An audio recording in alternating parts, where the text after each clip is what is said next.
Yes, guys, what's happening? And we are live, and probably the worst kept news in football has now been officially confirmed this morning. Ole Gunnar Solskjaer sacked after just under 3 years in charge at Manchester United. The 4-1 defeat against Watford yesterday, the final nail in the coffin. I mean, it's been talked about now for weeks, ever since really the 5-0 defeat to Liverpool, and really long before then, that he's really been well out of his depth. And I have to say, George, I don't know about you, I felt a little bit sorry for him yesterday. He should never, ever have been in position of being in charge for that match. I think they massively hung him out to dry. Obviously, we'll get into it. But yeah, Ole Gunnar Solskjaer sacked. No real surprises there, George. But are you surprised at how long it's taken them to do it, given that they've just had a 2-week international break to try and get someone in, and they're now scrambling around? Well, by the sounds of it, from what Gary Neville and all the stories have come out, that they weren't ever interested in Antonio Conte. How much of that is true, I don't know. But the timing seems to suggest that that's probably right. Because for me, the time to get rid of him was probably years ago. But I would say, if it was me, I would have done it after the Europa League final. I thought that was quite a pivotal moment that they didn't cross the line, but they've decided to go ahead with him. And then after the 5-0 defeat against Liverpool, you just can't lose those sorts of games in that manner. And again, it's just a mess how they've given him a contract extension in July, I believe. And then, even came out with a statement a few weeks ago saying they're going to back Ole to the end of the season after the defeat to Liverpool. And then a couple of weeks down the road, when they've lost to Manchester City, not even being in the game, and subsequently yesterday afternoon, have decided that he's no longer in the job. And where they go from here, I don't know. But even the stuff coming out about that Carrick's going to take charge and all the rest of it, it's just an absolute mess. Yeah, I mean, it's quite remarkable how a club the size of Manchester United and the stature have not got a plan in place, seemingly. Obviously, the plan was not to sack Ole, but I think it's got to the point now where it was literally untenable. I mean, the run of results has been shocking. If I just bring up, I'm just going to share my screen now. But George, the form has just been terrible in the last few games. I mean, I'll just share this now, which will bring the form up from the last 6 Premier League games. And as you can see there, down in 18th place in their last 6 Premier League games, there's been 1 win, and that was against Tottenham. They're 18th in the form guide for the last 6 games. That's relegation form. So, as much as they perhaps didn't want to do that, like, the form doesn't lie, and ultimately they've kind of been left with no choice. That they've actually had to do it, even if they didn't want to do it. They've had to do it because of the amount of noise coming from outside. They've had to act. But I mean, are you surprised at no plan whatsoever? Because obviously, the latest is that Michael Carrick will take charge for what they've said it will be the next few games, and then they're going to try and appoint an interim manager for the remainder of the season before looking for an appointment in the summer. I mean, it all just seems like a massive mess and just a complete lack of planning. Well, I think ultimately they wanted it to work with Ole Gunnar Solskjaer. Like Neville said, and I keep referring to him because he seems to know a lot about what happens around the club, but they've been down the route of getting these, so-called 5-star managers like Mourinho, like Van Gaal, trying to get that short-term success back at Manchester United ever since Sir Alex Ferguson left. They also tried with David Moyes, where they wanted to give him a long contract, which was, a Sir Alex Ferguson decision really to bring Moyes in, and that didn't work. And so I think they wanted a long-term process. Now, if you look at where Manchester United were when he picked them up to now, if you take away recent form, you'd probably say, if you've got a Manchester United hat on or trying to be a bit positive, that he has steadied the ship slightly. But for me, there's still no excuse for the amount of money that's been spent and the time that he's had that he hasn't delivered a trophy at the club, when the other 2 managers previous to him did, even though maybe the football wasn't as great, or I don't know. The timing, again, with the interim manager and everything else, also suggests that they're looking for a manager who's currently not available. And I think everyone knows now, reading all the columns and all the reports, that they're obviously having Mauricio Pochettino as their number 1 target, which I think is fair. I mean, whether he'll take it or not is another thing, because I think PSG is very short term. If you don't, they're all about the Champions League. If you don't get to at least the final, pretty much the French leagues are given. So whether he'll go or not, I don't know. Yeah, it couldn't have got any worse at Manchester United. So I agree. I think they had to act, but that I just don't understand why they wouldn't have gone for someone like Conte and just done it straight after the Liverpool defeat. I think they've put themselves in a deeper hole for now. And are they going to qualify for top 4 this season? That's got to be a priority now, but they're a long way away. I mean, like you said, that form guide, and 12 points adrift of the leaders after 12 games is poor, really poor reading, considering the transfers they brought in this summer. I mean, it's embarrassing. You thought Liverpool was bad. It can't get much worse than that. It's just steadily got worse. Performances against Manchester City, dreadful. Even against Atalanta, Champions League, the 2-2, they were shocking. Yeah. And then obviously yesterday was just a complete joke. They clearly weren't playing for the manager. But George, are you surprised that the coaching staff haven't gone as well? Because this is the same coaching staff that were there as Jose Mourinho, and they were shocking. Michael Carrick, terrible. McKenna, terrible. Mike Phelan, terrible. All of them are shit. And yet, Ole is rightly gone. But why isn't that coaching team sacked as well? Because realistically, you're not really removing the problem, because Ole's always said that he didn't actually take the coaching. It was obviously the coaching team that did it. So why are they still there as well? Well, they don't have a backup plan. So whoever comes in next will obviously have their own ideas of backroom staff. So they are there for the interim period, which, Carrick will be kind of like the Ryan Giggs situation, maybe a few games, maybe more, until they get that interim manager. Who that is, I have no idea. I think it's really strange. It's going to have to be someone very low profile to sign a dotted line to say you're only going to be there for the end of the season. Who they're going to get, honestly, I have no idea. Just on that, do you not think though, like, you run the risk with an interim, as we've seen at Chelsea, and as Manchester United experience with Ole, that if the interim manager comes in and does well, you're almost in an impossible position that you have to offer them the job full time, even if you probably don't really want to. So is there a risk that they could bring someone in, they end up doing quite well, and they kind of are forced into appointing them, and it's not really the direction they want to go in the first place? Yeah, potentially, mate. I mean, we've done it before. There was a situation with Gus Hiddink where he decided, I think the second time around, that was enough, and he did leave. Did it with Di Matteo as well. Obviously, he came in, won Champions League, FA Cup. Next season, he was terrible. I think the situation is a bit different, because if you win the Champions League, you have to give it. You have to. I think just qualifying for top 4, if they do manage to do that, which is a bit of a rescue mission at the moment. No, by no means. Well, I mean, I was going to say, whoever comes in this interim period, they're going to have a bit of a struggle to make that top 4. Because already, George, just after 12 games, Manchester United, as I'm about to show you now, are, already, as you can see there, 6 points off the top 4 already after 12 games. They're sitting in 7th place, behind Arsenal, Wolves, and then level on points with Brighton. And then, Spurs could go above them if they win later on this afternoon. So it's just like, I mean, that's not good reading for Manchester United at all. So obviously for the Glazers, top 4 is what they want. Kind of, it's almost turning into like Arsenal, so they're just happy to settle for top 4 because it makes them the money they need. But I guess, George, they didn't act now, 6 points behind after 12 games. It was only going to get worse, and the chances of missing out on the top 4 are possible now. But if they'd left it any longer, they would have been struggling to get in there. Yeah, they were kidding themselves to think that Ole was going to work. We said, "No, we're not even in the business at all." And we said they're not going to win anything under Ole Gunnar Solskjaer. That was proven right. Yes, okay, maybe they were a penalty shootout away from proving us wrong, but ultimately that was a Europa League final. That is not the standard that Manchester United should be playing at anyway. And he couldn't even win those competitions. So total mess, a team that's not a team at all, bunch of individuals. The recruitment's poor. Where do you even begin? And I honestly think Tottenham are in a stronger position than Manchester United with Conte. I think they've got a stronger chance of finishing in the top 4. Palace and Brighton, I think, will fall, and Wolves will fall apart eventually. But West Ham, again, looking very strong.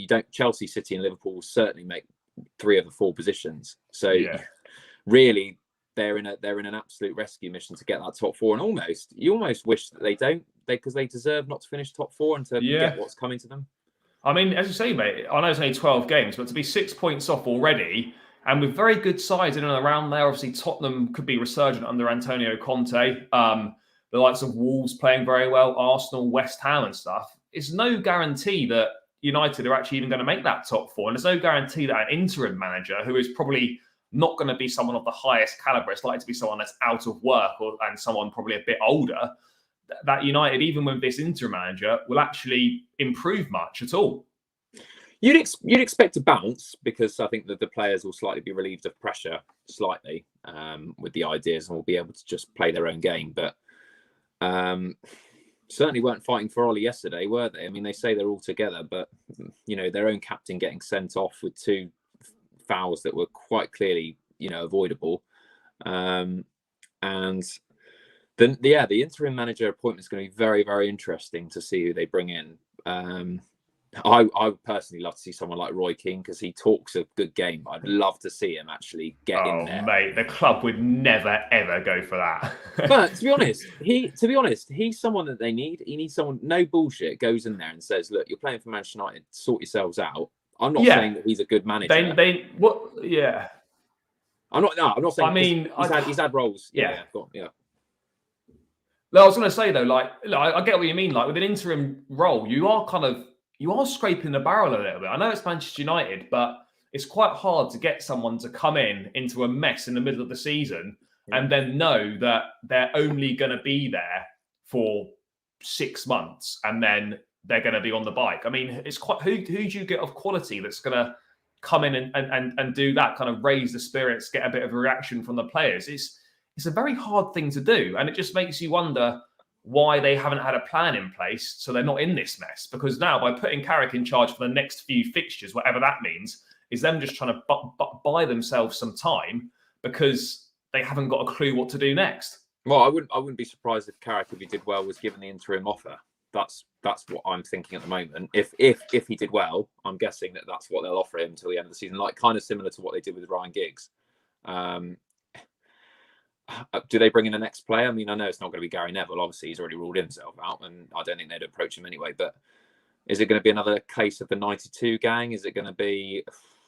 I mean, you look at the people out of work. I mean, obviously, Zinedine Zidane, an obvious one, but I don't think he wants that job, because for me, they've been thinking about this for at least a good few weeks now. If Zidane wanted the job, they would have given it to him in the international break. They would have done it then if Zidane really wanted it. I think Zidane's got doubts about it, and he's obviously not 100% convinced. And I think he's probably hanging on till the French job becomes available, most likely after the World Cup next year. I think that's what he wants. But if Zidane really wanted the United job, then I believe he would have taken it by now, and he would have definitely been offered it. But George, what does that say about Manchester United at the moment, that a manager out of work like Zinedine Zidane is not interested in that job?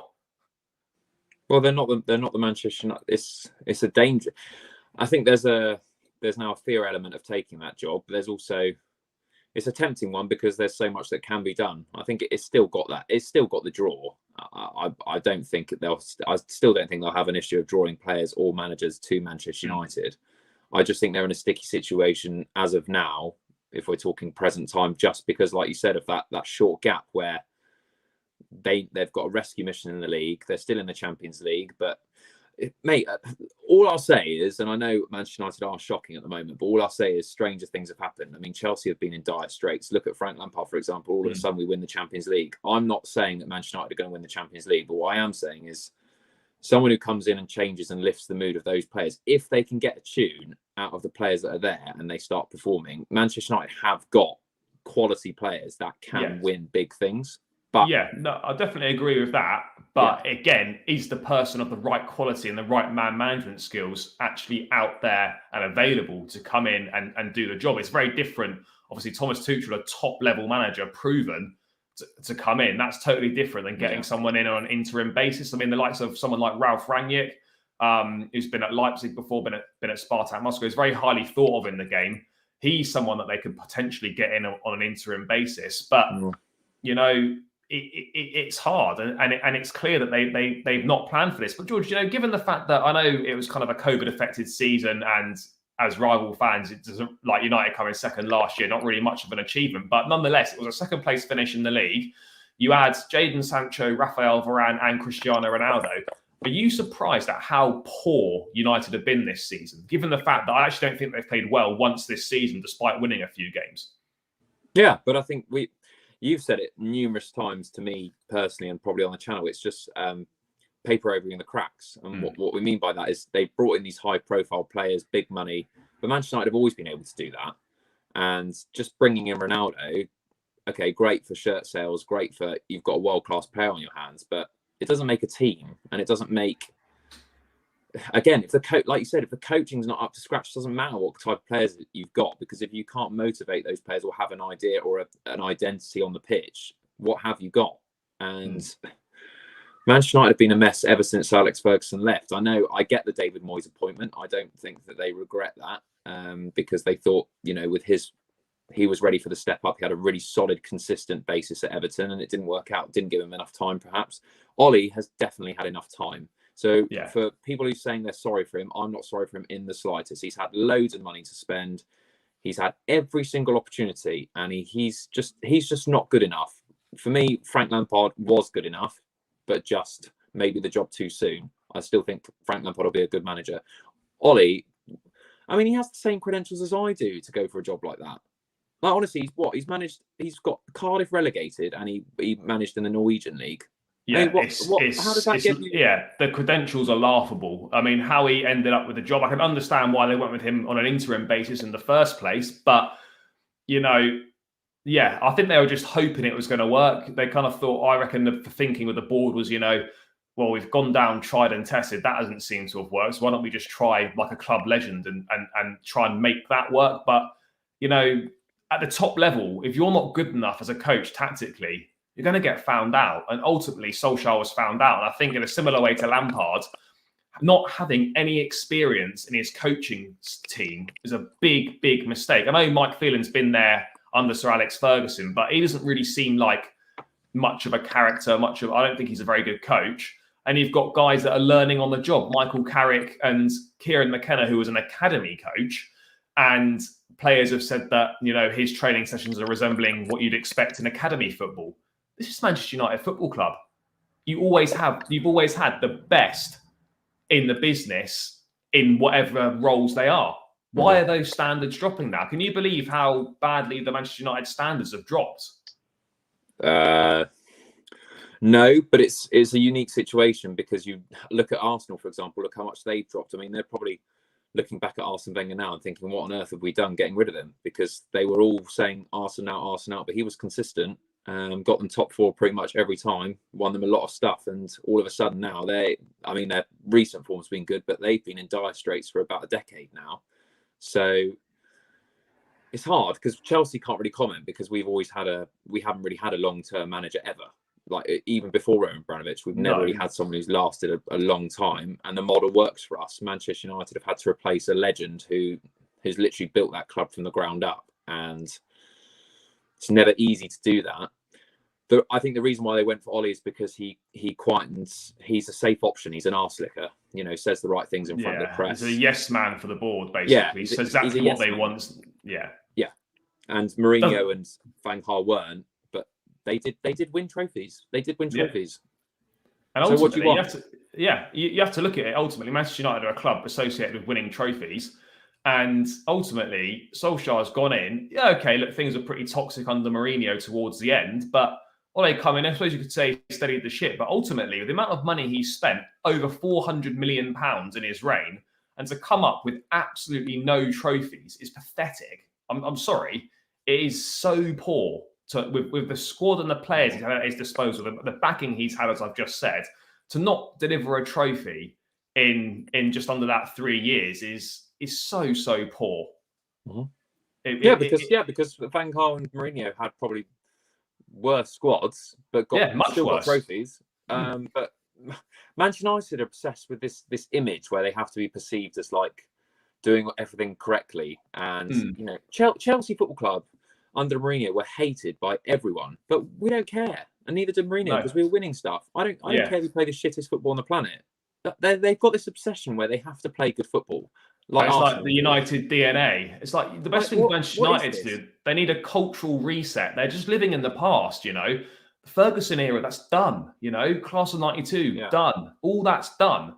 You need to recreate a new Manchester United, a new way. Because what you did 20 years ago under Fergie, football's evolved. That doesn't work anymore. They need to re-establish themselves, find a new identity, and then build again. Because the Manchester United way of the past, that doesn't exist anymore. So when people say, "Oh, we need to play the United way," it's the United DNA. What is that? That's not there anymore. So, that's really. I mean, I don't get that personally. I mean, I also feel that the backing of Solskjaer by ex-players in the media was embarrassing towards the end. Really embarrassing, making any excuse possible not to kind of criticize him in terms of the fact, I can't remember. I think I was watching a bit of ESPN actually, and loads of other pundits on BT have said it as well, that we're quite happy to criticize players for clubs and say they're not good enough for this club, they need to be sold. Why is it then different for a manager? Why is that? And the fact that if this had been anyone else in charge, those same ex-players would have been absolutely battering them in the media, in the studio. But because it's their mate, they won't say anything. And for me, it's just embarrassing. You're paid to have an opinion, and you need to give your opinion. Behind closed doors, the likes of Neville, Scholes, etc., they're saying different. They be saying a lot different things than they do on the camera. So I like that. That for me, that's the problem. That's the problem with one. Manchester United. They're all fans. Yeah, they're all in denial. They're all. It's mates FC. That's what it is. And he's just doing your mates a favour. Yeah, and everyone, including people who aren't Manchester United fans, all say, "Yeah, Ollie's a really nice guy." Well, I'm sorry, but nice guys don't win trophies. No, they don't. You have to have a mean streak, and Sir Alex Ferguson was a nasty piece of work at times. Mate, the hairdryer. Can you imagine Ole? Getting up. We're not in the dressing room, but from the outside, looking in, it doesn't look like. What do you reckon he said at halftime yesterday? Probably absolutely nothing. He's probably smiling in there. He just doesn't have the charisma or the personality to go in on people. And I'm not saying Mourinho does it. Mourinho, for example, does it in the right way when he publicly criticises players, but at least he's got the bollocks to actually come out and do something. Solskjaer doesn't look like he's got anything about him whatsoever. Well, there's nothing wrong with being a quieter manager, or you don't have to be. You lose the effect in the dressing room if you're always hyper outraged, blah blah blah. But he's, like we said, he's just a nice guy, and the biggest thing of all is that he just doesn't command respect. And that some of those players, whether he likes it or not, are bigger profile than he is. So how can you have that in a dressing room where? I mean, I'm not being funny, mate. Even if I went into that dressing room as a non-professional footballer, I wouldn't be that excited to play under Ole Gunnar Solskjaer. No, absolutely and not. That's me talking. So can you imagine someone like Paul Pogba or Cristiano Ronaldo looking around their shoulder and being like, "I'm playing for this bloke." They're not playing, but they don't sign for Manchester United because of Solskjaer. They signed for Manchester United because of the institution. That's why Manchester United will always attract players, always have and always will, because they're a massive football club. But to think that Ole Gunnar Solskjaer has attracted these players is just absolute nonsense. And you've got he's a club legend in his own right, but I think I don't even know he's that much of a club legend. He scored a tap in 20 odd years ago. They think so though. They think so. Yeah. The fans respect him, but I think ultimately, it hasn't worked out at all. And I think Manchester United have really wasted almost 3 years. And the fact they offered him he signed a new 3-year contract in the summer, and then fast forward a few months and he's sacked, again goes back to poor planning. That's more money they've got to shell out in compensation fees for managers. It's terrible, terrible planning. But obviously, George, as we said, Michael Carrick comes in for the next few fixtures. I mean, let's just take a look at those now and kind of go through what we sort of feel, what United can really get from these next few fixtures, because they're not easy at all. I mean, let me just bring that up now. So it's up on the screen now, guys. I mean, obviously got Villarreal away on Tuesday night in the Champions League, George. That's a massive, massive game. Lose that and they're in danger of missing out on qualifying for the last 16. Yeah, I mean, this managerial change has come at a must time, but probably at the worst time, because they need results and fast. They've got no time to settle in Carrick to say, well, no expectations, let's take it easy. I mean, they've got to get out of that group. They've got to get out of the group, and I mean, Chelsea at the weekends. It's not easy, is it? You go No, Villarreal away, and then you got Chelsea, and then you got Arsenal, and you got an informed Crystal Palace, and then finishing the Champions League campaign against Young Boys. I mean, between the 23rd of November, which is Tuesday, and the 8th of December, so in the space of less than 2 weeks, you've got 6 games, and they're all massive football matches.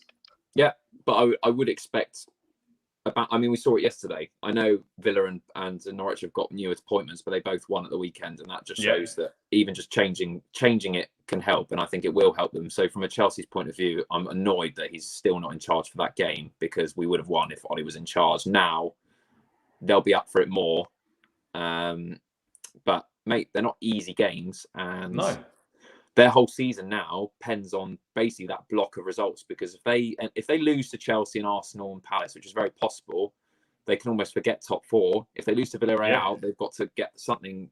They're still top of the group, the Champions League group, but it's very tight. Honestly, mate, I wouldn't expect them to get any. I'm like, this game against Villarreal is going to be really tough, because I mean, they've got Sunday tonight. They play Tuesday 5:45. Like, there's hardly any time to do anything on the training pitch or really change anything. And I don't think anything has changed, because, yes, Solskjaer's gone, but as I mentioned before, it's the same coaching team. So is anything really going to change in this short period between like the next 2-3 matches? Well, apart from the fact they're not directed solely by Ole now, I think that will have an impact in the dressing room. The fact that they're not answering to this person. He's not making the team decision now. I know it's still the same coach at the backroom staff, but I think Michael Carrick will take a step back. He's not going to go into there with a suit on and start being, barking orders. I think he's just going to say, look, he's going to just basically strip it back to the foundations. Look, wear the badge. We've got tough games. Go out there, express yourself. He might change a few things, but I think the players will feel a bit more relaxed without. It's kind of games every 3 to 4 days now for like the next month or so. I mean, so they need to get an interim guy in pretty sharpish, because, as I say, the games are coming thick and fast. And how long do you think? That's quite a tough question, but how long do you feel Michael Carrick's actually going to be in charge for? Because look at the next games: Tuesday Villarreal, Sunday Chelsea, Thursday Arsenal, Sunday Palace, and then the following midweek Young Boys. I mean, there's not a lot of time to get someone in to kind of implement their ideas with such little gap between games, because realistically it's just recovery work, isn't it, between the games now, 2 days. So a new manager coming in is not really going to have a lot of time on the pitch to get any ideas in. I think Carrick's length in charge will depend on the results. Simple as that. I mean, if he manages to do very well in that block of fixtures, I think he'll be offered the interim job. If not, then I don't know. I just find the whole thing baffling. Conte would have been perfect for Manchester United right now. I really do. I really do think so. And I know they won't. I know they won't go for him because, like Neville said, he's not part of their model, and he upsets people and headlines. Because he's not afraid to challenge authority. They want someone that's just going to toe the company line. Yeah. Easy maintenance, which is exactly what Ole was, but someone that ultimately is not going to win you anything. Maybe it's not even a manager thing now. Maybe it's a board thing, because it's massively a board thing. You can tell, because no plan. But what's even Manchester United's expectations? Are they turning into an Arsenal where they should be enough? Are they happy enough? Mate, it looks like from a board perspective, they're happy just to come in the top 4 and it makes them the money. But that's not Manchester United. No, it's not. But from a player and fan perspective, mate, the squad they've got, they should be challenging for the Premier League.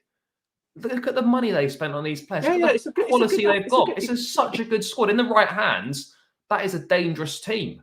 But it's not in the right hands. It's not in the right hands at all. But George, let's move on to the last section now, mate. I'm just going to bring up the permanent odds for the next manager. So not interim, obviously looking towards next summer. And mate, I don't know if your name's on it. I haven't actually had a look at this tab yet. I mean, you could be on there, mate. Let's have a look. Right. So we brought it up. Next odds for the manager. Next permanent manager just down here. So caretaker and interim managers completed. So basically, mate, let's look at it now. Brendan Rodgers still the favourite with Sky Bet. And then obviously you've got Michael Carrick as well. I mean, George, are you surprised that Brendan Rodgers is top of the list? No, I'm not surprised, because I think Brendan is the sort of manager that Manchester United would go for. Again, quite a yes man. very, very tactically. I mean, a different league to Ole. I mean, it's embarrassing that you can't even compare the two. But I'm saying that he's a very, very good manager. Would enjoy the step up. Probably deserves certainly an invitation to that table. I think Brendan Rodgers, despite what he says, would take it. Leicester in a bit of a. He's won the FA Cup. Can he take them that next step? I don't know. They don't look. Do you think he wants it though? Mate, I think because this wouldn't be an interim. It wouldn't be an interim appointment, would it? This would be a permanent appointment, and it would obviously go against what the club have said today. Yeah, but it's like what we said at the top of the show. I think there's certain clubs that will always get appeal, and you can't say no to. And I think you'd have to be quite a brave manager to stay at Leicester, and if you were offered the Manchester United job. It's like being offered the England job in a way. I mean, could you really turn it down? Unless Brendan Rodgers really does feel that Leicester can do better things than Manchester United, then I don't know. I just feel when you get that call, it's easy to say no when you haven't received it. But if they do call him, I think he'd be very same with Pochettino. I mean, he's only been in the PSG job a year. I think for Rodgers as well, like the chances are in the summer, other people will be number one target. So if it's a tough one for United, because do they think, right, let's just get Brendan in, or do they think, well, we'll just wait till the summer and get who we actually want in? Because Rodgers is not going to come as an interim manager; he's going to be coming as a proper manager. Whereas if they put someone in charge now, I mean, some of the interim ones, I mean, George, to be honest, we're looking at it now, and it's very early days. You've got to probably say that if Carrick does okay, they'll probably just give it him to the end of the season. I mean, it's very uninspiring, and it's not really very much different at all because Carrick's got even less experience than Ole did. But, I mean, it's kind of the obvious choice, I suppose, isn't it? Yeah, if he does well, they'll have to just give it to him and then try and look and build for when everyone's saying it's obvious that their next permanent appointment isn't available yet. So that means he's at another club, which means that really looking at those, you're thinking Pochettino, PSG, you're thinking Brendan Rodgers, Zidane possibly with a relationship with Ronaldo, and he speaks French, so maybe Paul Pogba is a big factor in that one. I'm not convinced by Ten Hag. I know he's a good coach, but I don't think he's the man that's... It's quite a big step up from Ajax. I think he's a fantastic coach. He's done wonders there, but I mean, it would be a big step up, yeah. I'm not convinced by the list beyond him. So. No. I mean, to be honest, George, Maurizio Pochettino, I mean... he's the number one target for next summer. Do you think, I mean, providing he's not sacked by PSG before the end of this season, which is obviously a distinct possibility, do you think he's the sort of manager that Manchester United need, and he could kind of rebuild this and lead them into the next phase as such?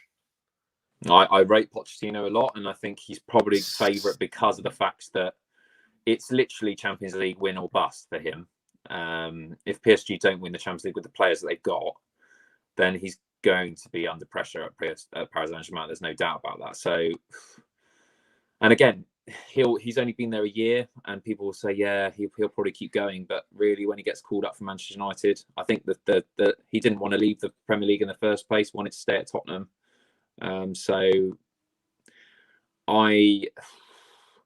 He's definitely fits the Manchester United mould in the sense that, again, he's not someone to rustle the feathers. Quite a cute manager, gets on with his job quietly, and he's a very good. Again, you have to question what you have to question about Pochettino though is his winning. He hasn't actually, despite that, didn't win the league with PSG last year. I know he came in partway through the season, but he came in a point behind Lille, and he ended up a point behind Lille. Yes, he picked up a few French cups, but in terms of major trophies, he still hasn't delivered anything major in his managerial career. I think it's a bit dangerous. Think for Manchester United, I'm not saying that. I still think at the top level, Pochettino's unproven. He is. When it's mattered the most, the big games, Champions League final, Tottenham were poor, and when it's come to it, yes, he's done well at the jobs he's been in, but ultimately, Manchester United are in the business of winning the big trophies, and Pochettino's got no experience of doing that. So, I mean, would that be the right choice? But then obviously you look at other names on this list, and you just think, well, Zidane's won a lot, but I think if he genuinely wanted the job, he would have been offered it already and he would have accepted it. And then obviously we talked about Ten Hag, and then we're looking more interim down. The next one's Ralph Rangnick, who we've talked about. I mean, Luis Enrique, the Spain manager, was asked about this today, and he asked if it was April Fool's Day. So I think that's his answer was pretty clear about whether he'd be going to Manchester United. So a definite no. I mean, George, going a bit further down, I mean, obviously Darren Fletcher, highly unlikely, the technical director, but nothing would surprise me. Do you think someone like Laurent Blanc, out of work, obviously a former Manchester United player, has been a manager at PSG, etc. Do you think? I mean, he'd certainly be a lot better than Michael Carrick would be. Not a bloody chance. No chance. You think Michael Carrick's better than Laurent Blanc? Yes, I do. Yeah. I don't agree with that.